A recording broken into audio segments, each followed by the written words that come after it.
उनके हृदय में यह क्रोध और अहंकार का सहारा लेकर और तीव्र गति से बहने लगती है। जो लोग इससे मुक्ति चाहकर इससे बाहर निकलना चाहते हैं, अब कोई भी आदमी, कोई भी जीव इस माया से, इस खराबी से बाहर निकलना चाहता है ना, तो ये माया और तीव्र हो जाती है और तेज हो जाती है और उसे बस में कर लेती है। जाएगा कहां? कहां जाएगा? मैं तुझे जाने नहीं दूंगी। कोई बिरला ही पार होता है जो इससे छुप छुपाकर निकल जाता है, नहीं तो ये माया किसी की बुद्धि को शुद्ध नहीं होने देती है, किसी की भी बुद्धि को शुद्ध नहीं होने देती है। अब ये माया क्या है? ये माया है रजोगुण, तमोगुण, सतोगुण। अब जैसी इस उल्टा स्त्री माने अशुद्ध बुद्धि से जो कर्म होते हैं ना, बस वो कारण बनाते हैं। अब उन कारणों में जैसा गुण होता है, किसी में भक्ति होती है, किसी में काम करने की बात होती है, किसी में लड़ाई की झगड़े की बात होती है। तो तमोगुण में तो लड़ाई झगड़े की बात होती है, बुराइयों की बात होती है। सतोगुण में भाव भक्ति की बात होती है और रजोगुण में व्यवसाय कर्म करने की या सृष्टि को रचने की बात होती है। तो ये गुण ही बुद्धि को घुमा के रखते हैं, ये गुण ही, यही माया है। माया बुद्धि को घुमा के रखती है और इस बुद्धि का पति जीव बस में हो जाता है और इसमें ये माया दोनों तरफ बहने वाली नदी है। तो भाई इससे मुक्त होने का एक ही, इस संसार में ये सब कुछ सब व्यर्थ है, सब व्यर्थ है, कुछ भी तुम्हारे काम आने वाला नहीं है। सिर्फ एक इस संसार का एक ही परमात्मा है, उसका भजन ही तुम्हारे काम आएगा। जब तक तुम उसके भजन में, उसकी जानकारी में अपनी बुद्धि को शुद्ध नहीं कर लोगे, तब तक इस जीव को मुक्ति नहीं मिलेगी। उसके भजन में जब तक तुम अपनी बुद्धि को शुद्ध नहीं कर लोगे, तब तक तुम्हें मुक्ति नहीं मिलेगी। केवल माया ने बुद्धि को कब्जा रखा है, माया ने बुद्धि को कब्जा रखा है, वही जीव को फंसा के रखती है, वही कर्म कराती है। जो सांसारिक कर्म होते हैं, यही हमें नरक में ले जाते हैं, जन्म मरण कराते हैं, मुक्ति नहीं होने देते हैं।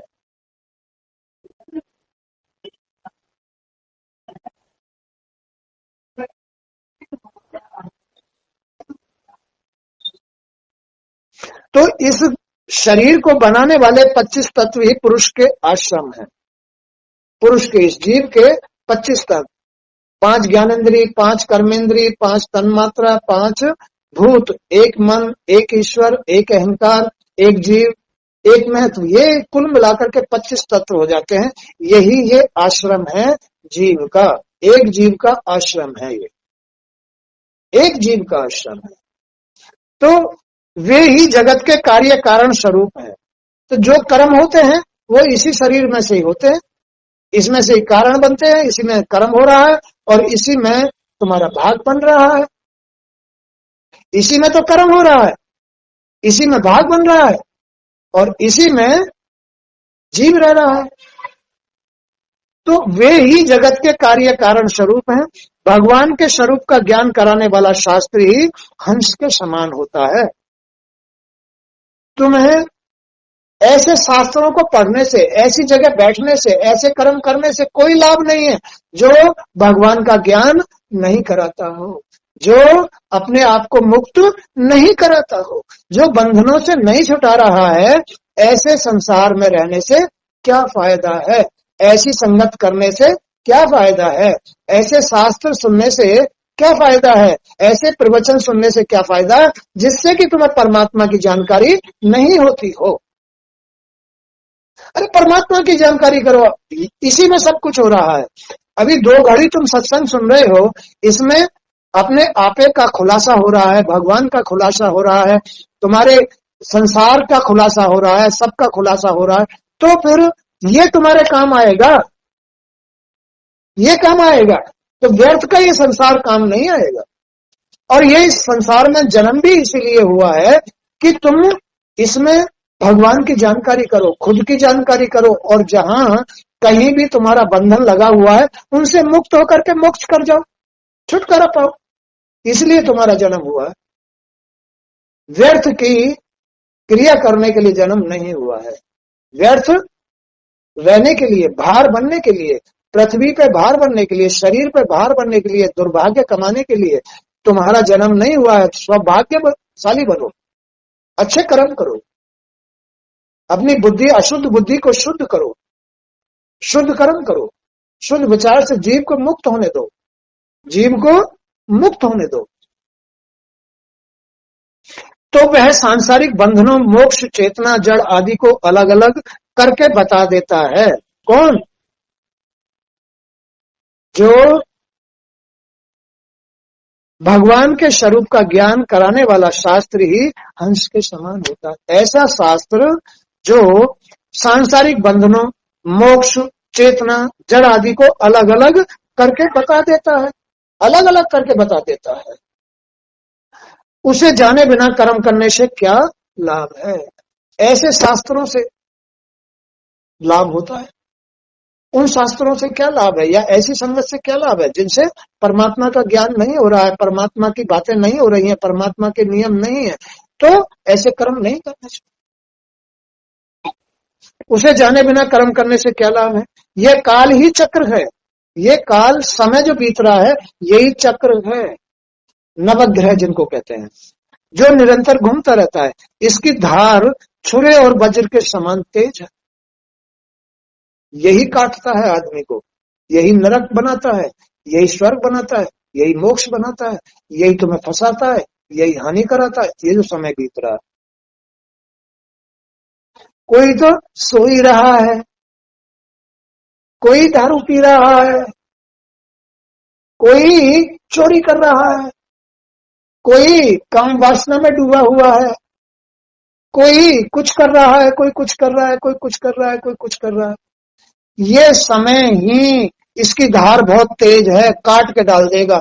एक बाल बराबर भी इधर उधर नहीं होने देगा।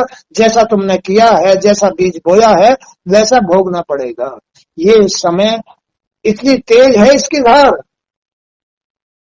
इसलिए आदमी को शुद्ध रहना चाहिए, जो भगवान के नियम है उनके अनुसार रहना चाहिए। उसकी जानकारी करो, अपनी बुद्धि शुद्ध करो, और अपने जीव को मुक्त होने दो, अपने जीव को मुक्त होने दो।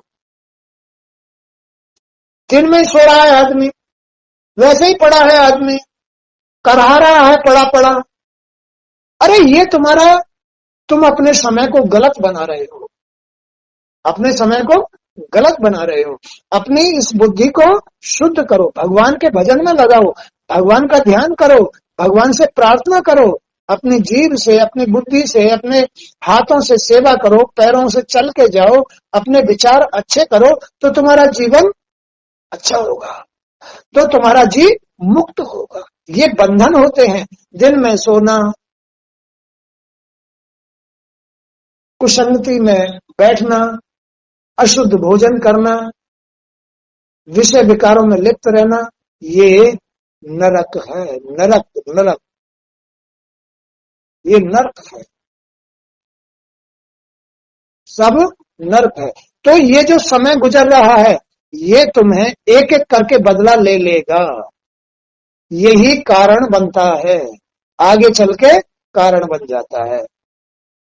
बीज जो धरती में बोया जाता है, उपज करके एक कारण बन जाता है। उस पे अब एक बीज के 100 बीज आएंगे, 100 दाने बनेंगे उस पर, एक बीज के, एक कर्म के 100 बीज तैयार हो जाते हैं। अब बताओ फिर, इसलिए अपनी बुद्धि को शुद्ध करो। ये सब कुछ एक परमात्मा में है, इसमें ये ऐसा दिल है, ये ऐसा संसार है, इसमें एक जीव बैठा है, इसकी एक स्त्री है बुद्धि जो व्यभिचारिणी है, इसमें एक ऐसी नदी है जो दोनों तरफ बहती रहती है,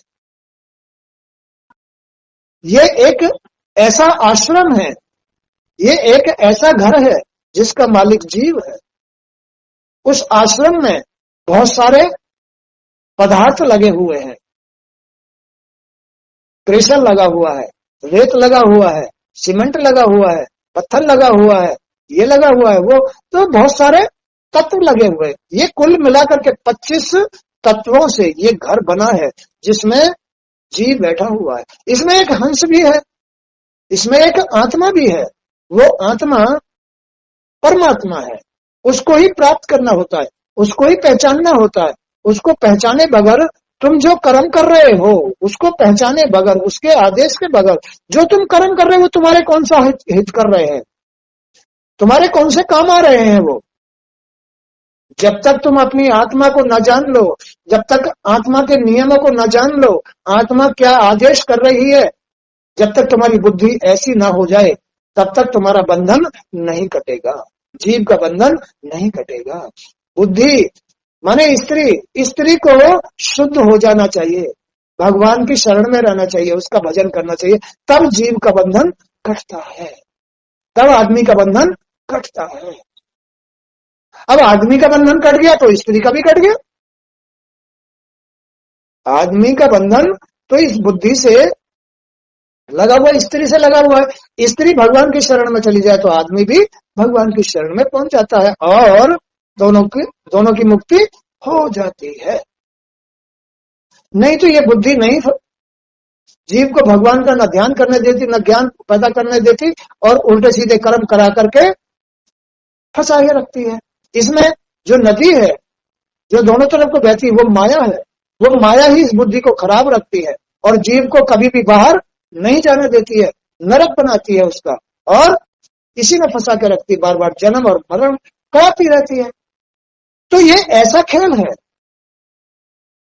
ईश्वर जब तक तुम उसकी शरण नहीं पहचानोगे, उसके नियम नहीं पहचानोगे, उनके धर्म नहीं पहचानोगे, जब तक तुम उनके शरण नहीं जाओगे, जब तक तुम उनके आदेश को नहीं पहचानोगे, जब तक तुम अपनी आत्मा को नहीं पहचानोगे, तुम्हारी मुक्ति नहीं हो सकती, मुक्ति नहीं हो सकती। यह काल ही चक्र है जो निरंतर घूमता रहता है, इसकी धार छुरे और वज्र के समान तेज है, सारे जगत के जीवों को अपनी ओर खींच के रखती है। काल समय, इसको रोकने वाला परम स्वतंत्र वही एक परमात्मा है। इस काल चक्र को भगवान की उंगली पर वो चक्र घूमता रहता है, बस उनके आदेश से ही ये चक्र चलता है,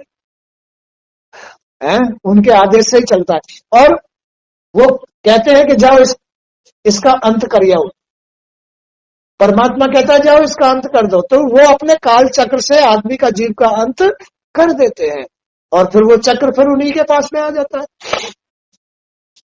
तो इस चक्र को चलाने का आदेश केवल परमात्मा ही देता है, परमात्मा के अधीन ही होता है ये काल चक्र। इसे न जानकर कर्म करना व्यर्थ है। अरे आदमी डरता ही नहीं है, इस समय को पहचानता ही नहीं है, कहीं भी झूठ बोल जाता है, कहीं भी चोरी कर लेता है, कहीं भी कुछ कर लेता है, कहीं वैश्यावृत्ति कर लेता है। इस काल चक्र को पहचानता ही नहीं है आदमी और फंसता रहता है, फंसता रहता है, फंसता रहता है। कहीं अंडा खाता है, कहीं मीट खाता है, कहीं शराब पीता है, कहीं झूठ बोलता है, कहीं पिटता है, कहीं पीटता है, कभी कुछ करता है।